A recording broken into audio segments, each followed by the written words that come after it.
tatanungin na yung mga kasama ko, ganun pa lang kalagayan, sasagot pa lang. Yung palang Pangalawang estado. Pangulo, Oo. tama ba ka ako nung nakarang isang araw na pinasimulan itong hearing na to, ang mga kasama ko rito ay naglululundag.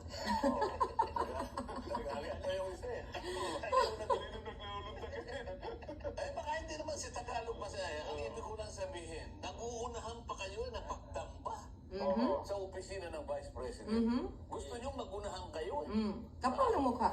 Eh samantalang kayo po naghihintay pa eh. Kung ano po ang isasagot ng pangalawang Pangulo. Hindi po nyo kami papayuhan.